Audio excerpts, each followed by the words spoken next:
अगले दिन दोनों ग्रुप्स एक नए एडवेंचर में जाने का प्लान बनाते हैं और इस बार वो जंगल में सब्जियां कलेक्ट करने के लिए जाएंगे। तभी एडन एक फन ट्विस्ट ऐड करता है कि कुछ जोड़ियां बनाकर इस गेम को एक फ्रेंडली कंपटीशन में बदल देते हैं। जो भी डुओ सबसे ज्यादा वेजिटेबल्स कलेक्ट करेगा उसको विनर घोषित किया जाएगा। गरुजा का चेहरा इस आइडिया पर चमक उठता है क्योंकि ये उसके लिए हमारे हीरो के साथ वक्त बिताने का एक सुनहरा मौका है। फेयोस भी एक्साइटेड होता है ये सोचकर कि वो क्वीन आइरिस के साथ टीम अप कर सकेगा। पर इस कंपटीशन के शुरू होने से पहले आइरिस सबको थोड़ा टिप शेयर करते हैं कि कैसे उन जंगली वेजिटेबल्स को सही तरीके से ढूंढना है और उसे कलेक्ट करना है। क्वीन आइरिस अपने इस काम में माहिर थी और ये देखकर सभी लोग डिसाइड करते हैं कि वो इस कंपटीशन से बाहर निकल जाए। तो वेजिटेबल कलेक्ट करने का ये कंपटीशन शुरू होता है और हमारे लड़के का जोड़ी प्यारे थियो के साथ बनता है और उन्हें ये समझ आने में बिल्कुल भी टाइम नहीं लगता कि घास फूस के बारे में उतनी कितना कम नॉलेज है और इसी वजह से वो आइरिस से मदद मांगते हैं। तो धीरे धीरे आइरिस उनकी टीम ज्वाइन कर लेती है और इस काम के दौरान हमारे लड़के को आइरिस के साथ अकेले वक्त बिताने का मौका मिल जाता है। फेयोस और गरोजा दूर से उन्हें देख रहे होते हैं और उनके दिलों में थोड़ी जलन सी महसूस होती है। गरोजा हमारे हीरो की शांति भरे उस सपने को समझती है और इसीलिए वो चाहते हैं कि हमारा हीरो ही अगला डार्क किंग बने। फेयोस हमारे लड़के से काफी इम्प्रेस होता है क्योंकि वो बिल्कुल अलग था जितना उसने सोचा था। आखिर में सभी टीम अपने अपने सब्जियों को काउंट करते हैं। गरोजा और फेयोस की टीम सिर्फ एक खाने लायक पौधा ढूंढ पाए थे, बाकी सब जहरीले थे। एडल कहता है कि उन्होंने बेनाम लड़के से ज्यादा प्लांट्स कलेक्ट किए हैं, लेकिन गिनने के बाद पता चलता है कि हमारे हीरो और थियो की टीम इस वेजिटेबल कलेक्ट करने की इस कंपटीशन को जीत गए हैं। जब सब वेजिटेबल्स इकट्ठा हो जाते हैं तो आइरिस उन कलेक्ट किए गए ताजे सब्जियों से एक लंच बनाने का फैसला करते हैं। जब तक आइरिस कुकिंग में बिजी होती है बाकी लोग लकड़ियाँ कलेक्ट कर रहे होते हैं और उन सब्जियों को साफ कर रहे होते हैं। फेयोस और आइडल के साथ लकड़ियाँ कलेक्ट करते वक्त सभी लोग अपना काम भी करते रहते हैं। हमारा लड़का कहता है कि उसे लाइट किंगडम की धूप में बैठना काफी पसंद है, जो डार्क किंगडम में पॉसिबल नहीं था क्योंकि वहाँ रोशनी बहुत कम होती है और एडल भी उसकी इस बात से सहमत होता है। अचानक उन्हें याद आता है कि थियो उनके साथ नहीं है। फिर हमारा लड़का फेयोस और एडल तीनों अलग अलग जगह थियो को ढूंढने के लिए निकलते हैं। हमारा हीरो उसे हर जगह ढूंढता है और आखिर में आइरिस तक पहुंचता है जो नदी के पास सब्जियां धो रही थी। जब वो आइरिस को थियो की गायब होने की बात बताता है तो वो अचानक एक पत्थर से टकराकर गिर जाता है आइरिस के ऊपर। दोनों पानी के लहर में गिर जाते हैं जिससे वो थोड़े शॉक और एम्बेरस फील करने लगते हैं। हमारा लड़का क्वीन आइरिस से थियो के बारे में पूछता है और पता चलता है कि थियो तो पहले ही सीमा और गरोजा के साथ चला गया था। आइरिस के कपड़े पानी से भीग गए थे जिसे देखकर हमारा हीरो ब्लश करने लगता है और क्वीन भी थोड़ी एम्बेरस सी हो जाते हैं। दोनों की रिएक्शन से ये बात काफी क्लियर हो जाती है कि उन दोनों के दिल में एक दूसरे के लिए कुछ फीलिंग्स है जो किसी ध्यान देने वाले को आसानी से समझ में आ जाएगा। इस ऑकवर्ड मूवमेंट के बावजूद कहानी आगे बढ़ता है। दोनों अपने कपड़े सुखाने के लिए एक प्राइवेट स्पॉट पर चले जाते हैं जिससे उन्हें थोड़ा और वक्त अकेले बिताने का मौका मिलता है। इसी दौरान सीमा, गरोजा और थियो वापस एडल और फेयोस के साथ लंच बनाने की तैयारी करते हैं। जब हमारा लड़का और आइरिस ग्रुप में वापस आते हैं और सुखाए हुए कपड़ों में तो गरोजा उन्हें एक साथ देखकर अपनी जेलसी को छुपा नहीं पाती। अब आगे हम देखते हैं कि सभी लोग मिलकर लंच बनाने में एक दूसरे की मदद करते हैं। आखिर में वो सभी लोग एक साथ बैठकर उस टेस्टी खाने के मजे लेते हैं जैसे कि फेयोस ने पहले ही कहा था। और डार्क किंगडम से आए मेहमान भी इस खाने में टूट पड़ते हैं। सीमा साथ में कुछ नमक भी लाती है, ये जानते हुए कि डार्क के मेहमानों को ज्यादा मसाले पसंद है। ये सभी के लिए खुशी से भरा समय है, लेकिन अनफॉर्चुनेटली ये शांति से भरा पल ज्यादा देर तक नहीं रहता क्योंकि हर एनिमे की तरह ऐसे मोमेंट्स पे यहाँ भी एक बड़ा ट्विस्ट आता है। अगले ही दिन डार्क किंग आदेश देता है कि हमारा लड़का और उसके दोस्त तुरंत डार्क किंगडम लौट आए। जाने से पहले आइरिस एडल को एक चिट्ठी देती है। चिट्ठी में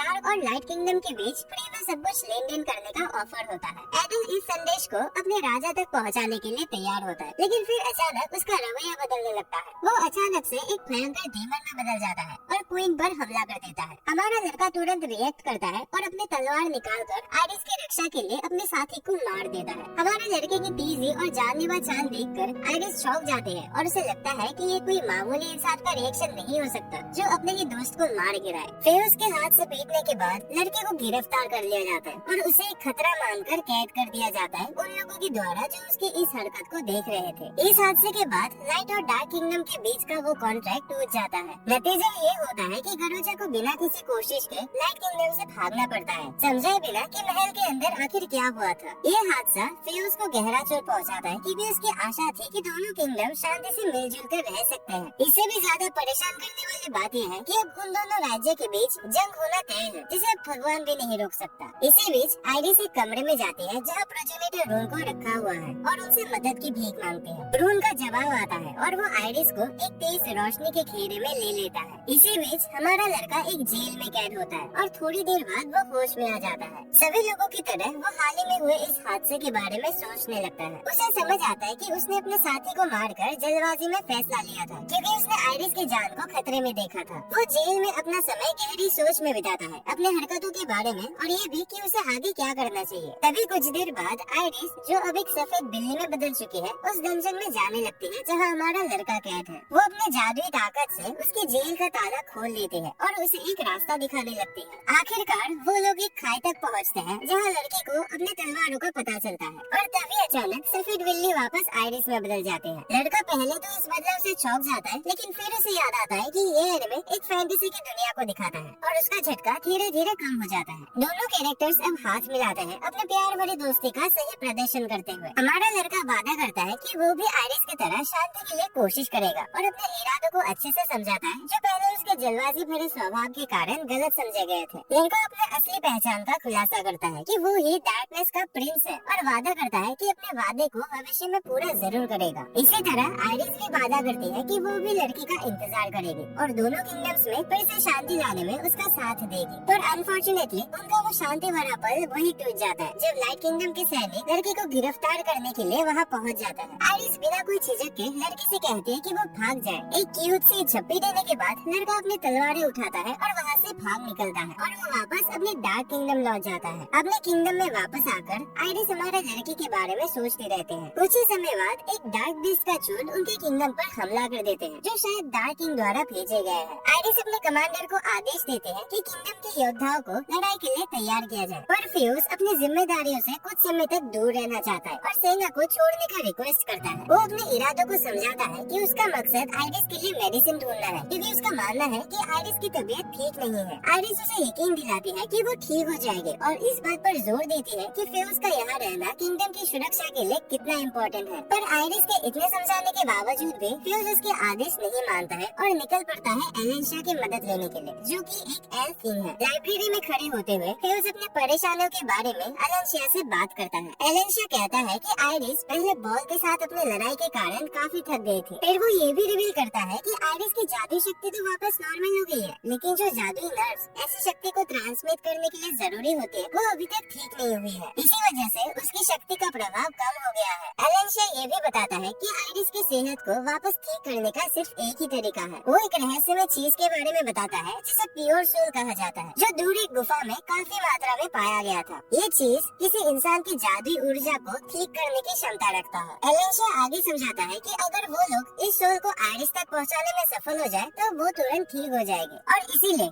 एलेंशिया और फ्यूज लाइट किंगडम के कैपिटल से निकल पड़ते हैं। उनका मंजिल एक गुफा है जो गहरे जंगलों में है और उनका मिशन है उस जादुई चीज को ढूंढना जो रानी का इलाज कर सके।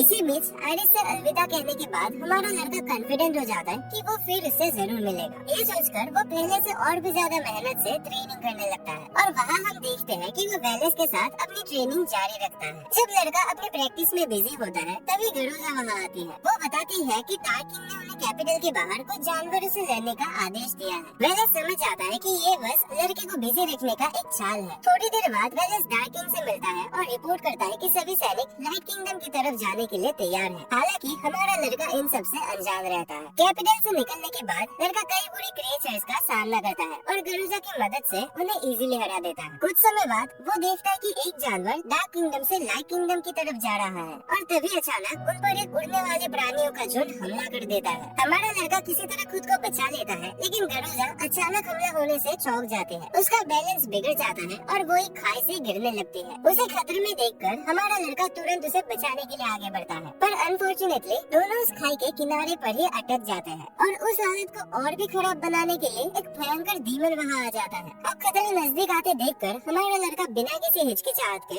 उस भयानक जानवर के खिलाफ एक जबरदस्त लड़ाई में शामिल हो जाता है। ये भी एक बहादुरी का फैसला है जो उसकी अटूट हिम्मत को दिखाता है। इसी बीच आइरिस, जो कि लाइट किंगडम की रानी है, वही हिम्मत दिखाती है जब वो अपने किंगडम को डार्क किंग के आने वाले हमले से बचाने के लिए तैयार खड़ी होती है। डार्क किंगडम की भयंकर सेना का सामना करते हुए आइरिस फैसला करती है कि वो सीधा अटैक करेगी, लेकिन वो अकेली नहीं है। उसके साथ सीमा और कुछ मैजिकल वॉरियर्स भी है जो बिना डरे उसके साथ लड़ने के लिए तैयार खड़े हैं। तभी कुछ बैकग्राउंड कैरेक्टर्स उन मॉन्स्टर के हाथों खत्म होने वाले होते हैं, लेकिन सीमा सही समय पर आकर उन्हें बचा लेती है। इस इंटेंस लड़ाई के दौरान जनरल फ्यूज और एल्फ किंग एलेंशिया एक मिशन पर होते हैं। वो एक रहस्यमय और भयानक गुफा के अंदर गहराई तक जाता है। वहाँ वो लोग एक डेड एंड तक पहुँचते हैं, लेकिन एलेंशिया बताता है कि असल में वहाँ जो दिख रहा है उससे ज्यादा है। और ज्यादा समझाने के लिए एलेंशिया अपना एक तीर निकालता है और एक फेउस को भी देता है। फिर एलेंशिया उस तीर को गुफा की छत पर मार देता है और तीर पर लगी रस्सी एलेंशिया को ऊपर खींच लेते हैं, एक छुपी हुई रास्ते को दिखाते हुए जो उस डेड एंड के ऊपर थी। फेउस एलेंशिया का पीछा करता है, लेकिन गलती से एक थीली पत्थर पर पाँव रख देता है। पर लकीली एलेंशिया उसे टाइम पर खींच लेता है और उस सीक्रेट रास्ते के अंदर जाने लगता है। अब क्योंकि वो रास्ता अंधेरा था, एलेंशिया और फेउस अपनी सुरक्षा को लेकर सतर्क होने लगे। एलेंशिया ने तो एक जादुई मैग्नीफाइंग ग्लास भी निकाल लिया जो उसे आसपास के छुपे हुए रास्ते दिखाने में मदद करता है। एलेंशिया फिर एक स्टॉक दिखाता है जिसमें कुछ बॉम्ब्स होते हैं जिन्हें वो साथ लाया था। इन बॉम्ब्स में रूम की ताकत भी शामिल होती है। एलेंशिया और फेउस मिलकर सामने वाले पत्थर को ब्लास्ट करते हैं और एक क्रिस्टल से भरी जगह को पाते हैं। एलेंशिया फिर अपने स्टाफ का यूज करता है और अपने जादुई ज्ञान के साथ एक पैटर्न बनाता है जो एक नया रास्ता खोल देता है। आखिरकार वो उस चमकदार बूंदों को पाने में सफल हो जाते हैं जिनकी उन्हें तलाश थी, और ये बूंदे रानी के लिए एक हीलिंग मेडिसिन थी। फेउस तुरंत उन बूंदों को लेने के लिए आगे बढ़ता है, लेकिन एलेंशिया उसे रोक लेता है और चेतावनी देता है कि ये सोल इतनी शक्तिशाली है कि बिना सही सुरक्षा के इसे संभालना मुश्किल होगा। एलेंशिया नजदीक से एक पत्थर उठाकर पानी में फेंकता है और वो पत्थर तुरंत धमाके से फट जाता है, जो उसकी पहले की बात को साबित करता है। पर जैसा हमें पता है कि आइरिस हर पल कमजोर होती जा रही थी, तो इसीलिए फेउस को लगा कि कोई प्लान बनाने का समय नहीं बचा था। वो बिना सोचे समझे पानी में घुस जाता है और वो बूंदे उठा लेता है। एलेंशिया फेउस की हिम्मत और जल्दबाजी से हैरान रह जाता है, जो उसने सभी जोखिमों के बावजूद दिखाए। इस मुलायम मेडिसिन के हाथ लगते ही वो वापस किंगडम लौटने का सफर शुरू करते हैं। लड़ाई के मैदान पर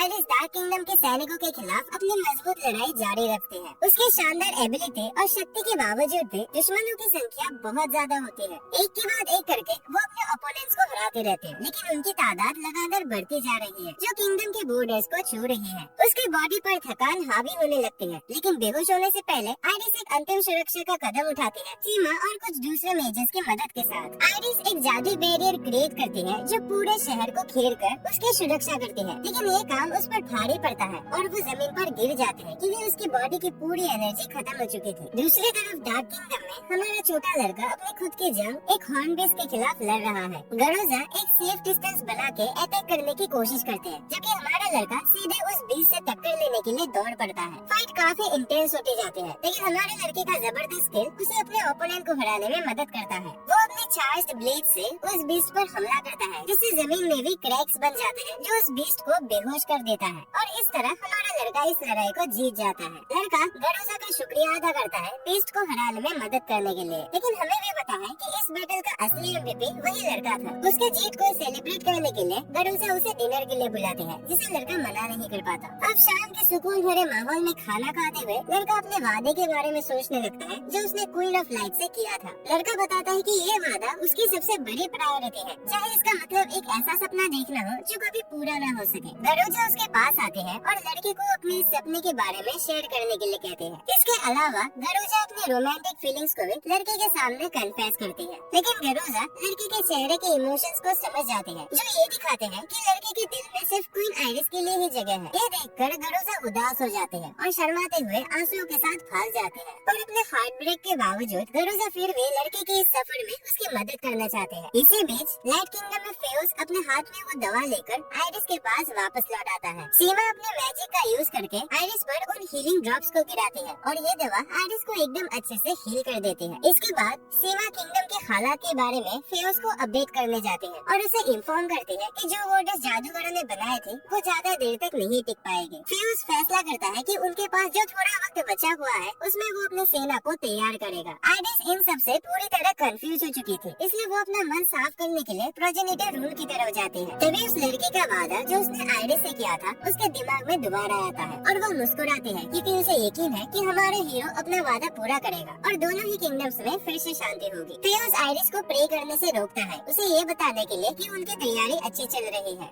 डार्क किंगडम में हमारा लड़का देखता है कि आसमान में एक शक्ति बढ़ रही है जो अंधेरे से बनी है। लड़का इसको देखने जाता है, लेकिन रास्ते में लोग उसके आसपास आ जाते हैं, जो ये देखकर हैरान होते हैं कि डार्क प्रिंस और गरोजा को युद्ध की सेना से अलग रखा गया है। लड़का पता करता है कि राजा इस बार लाइट किंगडम को हराने के इरादे में है। तभी अचानक कुछ सोल्जर्स उसके पास आते हैं और उसे अपना साथ देने का रिक्वेस्ट करते हैं, जिसके लिए हमारा लड़का भी मान जाता है। तभी गरोजा देखते है कि लड़का सोल्जर्स के साथ कहीं जा रहा है। इसी दौरान आइरिस दोबारा उस वादे के बारे में सोचने लगते हैं जो लड़के ने उससे किया था, और शायद से ये 1000 बार होगा। फिर वो लड़ाई के मैदान की तरफ बढ़ती है और प्रोजेनिटर रूम से प्रे करते हैं कि वो अपनी शक्ति को लाइट किंगडम के सभी लोगों में बांट दे। जंग शुरू होता है और लाइट किंगडम के जादूगर और सिपाही कुछ दुश्मनों को मार गिराते हैं। तभी डार्कनेस का राजा आसमान से निकल आता है और आइरिस तुरंत उसे रोकने के लिए दौड़ती है। सीमा को ये समझ आने लगता है कि दुश्मनों की संख्या इतनी ज्यादा है कि उन्हें हराना मुमकिन ही नहीं होगा। इसी बीच लाइट का एक सिपाही डार्क शक्ति से अफेक्ट हो जाता है और किंगडम के लोगों के लिए वो खतरा बन जाता है। पास ही खड़ा एक नाइट उस डार्क सिपाही को रोक लेता है और उसे नुकसान पहुंचाने से पहले ही मार गिराता है। दूसरी तरफ थियो पर डार्क का एक दुश्मन हमला करने ही वाला होता है, लेकिन थियो गुस्से से भर जाता है और अपने मैजिक का यूज करके दुश्मन को मार गिराता है। साथ ही किंगडम के लोग डार्क एनर्जी से हावी होने लगते हैं और इसीलिए सैनिकों को उन्हें मारने में काफी मुश्किल हो रही है। सीमा और उसके जितने भी जादूगर स्टूडेंट हैं, वो एक बैरियर बनाते हैं जो दुश्मनों को दूर रखता है। अब फिर उसका सामना वेलस से होता है, जो डार्क किंगडम का सबसे बेस्ट फाइटर है। दोनों अपने अपने राजा और रानी के बॉडीगार्ड होने की वजह से खुद को पहले इंट्रोड्यूस करते हैं और फिर एक दूसरे से लड़ने लगते हैं। साथ ही क्वीन आइरिस और डार्क किंग भी एक दूसरे से भिड़ रहे होते हैं। तभी हमें किंग ऑफ डार्कनेस के असली इरादों के बारे में पता चलता है, और वो ये होता है कि वो दोनों ही किंगडम का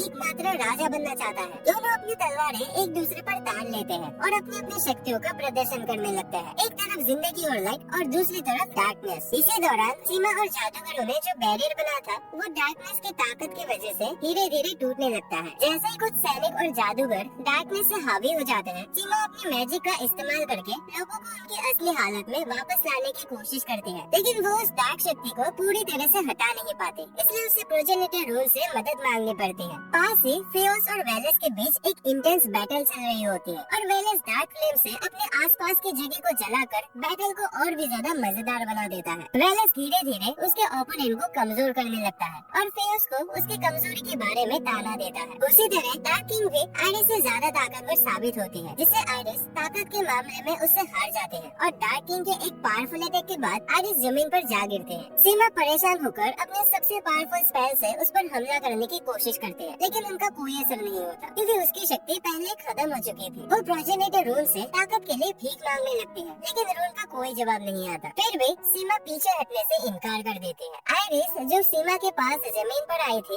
अपने बहन को मोटिवेट करते हैं कि वो हार ना माने। आइरिस बताते हैं कि अब भी एक तरीका बचा है जिससे वो इस लड़ाई को जीत सकते हैं। आइरिस सभी जादूगरों को इकट्ठा करते हैं और गियर ऑफ फेट का यूज करने लगते हैं, जो कि 7 ताकतों में से एक थी, लेकिन इतने कोशिशों के बावजूद भी वह कुछ नहीं बदलता। अब धीरे धीरे उम्मीद कम होने लगती है जब डार्कनेस का राजा सीमा और आइरिस के पास आ जाता है। सीमा आइरिस को तुरंत प्रोजेनिटर रूम की तरफ जाने के लिए कहते हैं। आइरिस वहाँ से दूर भाग जाते हैं, जबकि सीमा फैसला करते हैं कि वो डार्क किंग का सामना करेगी। राजा तुरंत लड़ाई के लिए तैयार हो जाता है और डार्कनेस की ताकत से सीमा को इजीली हरा देता है। यह डार्क किंगडम में सैनिक हमारे लड़के को एडल के पास ले जाते हैं। लड़का एडल को जिंदा देखकर हैरान हो जाता है क्योंकि इसने पहले एडल को मार दिया था। एडल इस बात को सामने रखता है कि वो थ्रोन पर बैठने लायक एक कैंडिडेट था और इतनी आसानी से बिना लड़े तो नहीं जाने वाला। लड़का उससे पूछता है कि उसने रानी को मारने की कोशिश क्यों की, तो एडल बताता है कि आइरिस को मारना राजा की एक इच्छा थी और वो उसके आदेशों का पालन कर रहा था। वो ये जानकर खुश है कि उसकी मदद से यह प्लान सक्सेसफुल हो गया है और डार्क किंग लाइट किंगडम पर हमला करने में सफल हो गया है। एडल लड़के को बताता है कि डार्क किंग ने कहा था कि वो ही एकमात्र राजा बनने की इच्छा रखता है। एडल के मुताबिक हमारे लड़के जैसे कमजोर लोग ताकतवर लोगों की सोच को नहीं समझ पाते। हमारा लड़का अब और ज्यादा बकवास सुनने के लिए तैयार नहीं था, इसलिए वो अपने तलवार निकालकर एडल पर हमला करने का फैसला करता है। एडल ये बताता है कि वो डार्कनेस से पूरी तरह घेरा हुआ है और इसी वजह से वो एक मॉन्स्टर में बदल जाता है। लड़का एडल को गिराने के लिए दौड़ता है, लेकिन उसे समझ आता है कि ये इतना आसान नहीं होगा जैसा उसने सोचा था। एडल एक पर्पल बीम लड़के की तरफ भेजता है, लेकिन लड़का सही समय पर उसे ब्लॉक कर लेता है। एडल फिर से हमला करने की कोशिश करता है, लेकिन लड़का फिर से उसका अटैक रोक लेता है, जिससे एडल को धक्का लग जाता है और वो दूर जाके गिरता है और ऐसे ही दोनों एक दूसरे के खिलाफ लड़ने लगते हैं। लड़का अपनी तलवार को छाड़ मार्च करता है और उसे एडन की तरफ चलाता है, जिसे जमीन के नीचे से स्पाइक्स निकल आते हैं। लेकिन ये बैटल अभी खत्म नहीं हुई थी, क्योंकि एडन ने आसानी से उसे डॉज कर लिया था और उसके बॉडी को कोई नुकसान नहीं पहुंचा। एडन लड़की की आर्मर पर अपने पंजे मारकर उसे तोड़ देता है। वो लड़की के ऊपर एक अटैक कर देता है और फिर उसकी तलवार को लड़के से दूर फेंक देता है। फिर वो लड़के को अपनी तलवार से घायल कर देता है, जिस पर हमारा लड़का दर्द से चिल्लाने लगता है। लेकिन जब हमारा हीरो एडन की तलवार से बंधा होता है, तो वो इस मौके का इस्तेमाल करके अपनी तलवार को एडन पर मारने की कोशिश करता है। एडन फिर उसे याद दिलाता है कि वो सिर्फ एक डिस्ट्रैक्शन है, जो लड़की को लड़ाई से दूर रखने का काम कर रहा है। वो हमारे हीरो का जितना टाइम वेस्ट कर पाएगा, उतनी ही जल्दी डार्क किंगडम को इस लड़ाई में जीत मिलेगी। एडन ये भी बताता है कि डार्क किंग असल में प्रोजेनिटी रूल को एब्जॉर्ब करने का प्लान बना रहा है, जिससे अंधेरा हर जगह फैल जाएगा और जिसकी वजह से पूरी दुनिया का संतुलन बिगड़ने लगेगा और एज अ रिजल्ट दोनों ही किंगडम्स के लोगों की जान जा सकती है। लड़का समझ जाता है कि डार्क किंग असल में इस पूरी दुनिया के लिए एक बड़ा खतरा है, क्योंकि इसका इरादा हर चीज को पूरी तरह से तबाह करना है। एडन उस पर हमला करने के बाद अचानक डार्कनेस में खुल जाता है। लड़का समझ जाता है कि उसे जल्दी ही कुछ करना होगा, क्योंकि उसके पास वक्त बहुत कम है। लड़का लाइट किंगडम की तरफ जाने का फैसला करता है, लेकिन डार्कनेस की एक बड़ी सेना उसका रास्ता रोक देती है और गरोजे उनसे लड़ने में उसकी मदद करती है। हमारा लड़का किसी तरह लाइट किंगडम तक पहुंचने का एक तरीका ढूंढने लगता है, क्योंकि अगर उसने जल्दी नहीं की तो सभी लोग डार्क किंग के हाथों मारे जाएंगे। जब उम्मीद धीरे धीरे कम हो रही थी, तब अचानक एक ताकत लड़की को घेर लेती है और उसके पीठ पर नए पंख दिखाई देते हैं। लड़का तेजी से उड़कर लाइट किंगडम की तरफ बढ़ने लगता है, ताकि वो वक्त रहते आइरिस और बाकी लोगों को बचा सके। इसी बीच लाइट किंगडम में डार्क किंग सीमा के साथ खेलने लगता है और उसे निगेटिव इमोशंस को महसूस करने पर मजबूर करता है। सीमा को कमजोर फील होने लगता है, क्योंकि उसकी जगह आइरिस रानी बन गई थी। लेकिन किसी तरह सीमा डार्कनेस के काबू से निकल जाते हैं और फिर वो आसपास के जादूगरों को मॉन्स्टर से लड़ने में सबकी मदद करने का आदेश देती है। इसी बीच आइरिस प्रोजेनिटर रूल से प्रे करते हैं और अपनी गलतियों के बारे में बताने लगते हैं कि वो लाइट किंगडम को सुरक्षित नहीं रख पाई और लाइट और डार्क के बीच बैलेंस बनाए रखने में भी फेल हो गई, जबकि उसने पहले वादा किया था कि वो लड़की का इंतजार करेगी। क्वीन आइरिस आंसुओं से गिर जाते हैं, क्योंकि उसे अब बचा हुआ अपना एक आखिरी तरीका इस्तेमाल करना पड़ता है। रानी फैसला करती है कि वो रम्बलिंग शुरू करेगी। अब जिनको भी रम्बलिंग नहीं पता, तो शायद से तुमने अटैक ऑन टाइटन नहीं देखा होगा। तो हमारा लड़का जो अब लाइट किंगडम में पहुंच चुका है, क्वीन आइरिस की तरफ जल्दी जाने की कोशिश करता है, क्योंकि उसे महसूस होता है कि अब कुछ बुरा होने वाला है। क्वीन आइरिस खुद को सैक्रिफाइस करने का फैसला करती है और प्रोजेनिटर रूल को पूरे किंगडम को डिस्ट्रॉय करने के लिए इस्तेमाल करने के बारे में सोचती है, ताकि डार्कनेस के राजा को हरा सके, जो बाहर शोर मचा रहा है। जब लाइट किंगडम डिस्ट्रॉय हो रहा था, तो समझ जाता है कि आइरिस ने खुद को सैक्रिफाइस करने का फैसला किया है। जो हाथ से उसके सामने एक के बाद एक खुलने लगी थी, उन्हें एक्सेप्ट करने में फिरोज काफी परेशान हो जाता है और वो डिप्रेशन की तरफ जाने लगता है। यहाँ गरोजा डार्क किंगडम से लाइट किंगडम को तबाह होते देख पा रही थी। इसी बीच फिरोज वहाँ से भाग जाने की कोशिश करता है, ताकि किसी सुरक्षित जगह पर जाकर खुद की जान बचा सके। जब लड़का उस जगह पर पहुँचता है, क्वीन आइरिस अपने अधूरे वादे की वजह से रोने लगती है। डार्क किंग समझ जाता है कि आइरिस ने उसको मारने का फैसला किया है, चाहे इसके बदले में पूरा लाइट किंगडम या वो प्रोजेनिटर रूल दोनों तबाह ही क्यों न हो जाए। लड़का अपनी तलवार के साथ डार्क किंग की तरफ दौड़ता है और उसकी छाती को चीर के रख देता है और इस तरह से आइरिस की एक इच्छा तो पूरी हो ही जाती है। लेकिन फेयोस आइरिस की मौत को एक्सेप्ट नहीं कर पाता और उस पर गुस्सा हो जाता है कि उसने ऐसा फैसला क्यों किया। और दोस्तों, ये एनिमे यहीं पर खत्म हो जाते हैं। सब भाई लोग कमेंट्स में बताना कि तुम्हें अगला कौन सा एनिमे देखना है। एंड वीडियो अच्छी लगी तो लाइक करना एंड चैनल पे नहीं हो तो सब्सक्राइब करके रखना, ताकि तुम ऐसे मजेदार एनिमेस मिस ना करो। एंड मैं तुम्हें मिलता हूँ एक और नए वीडियो में।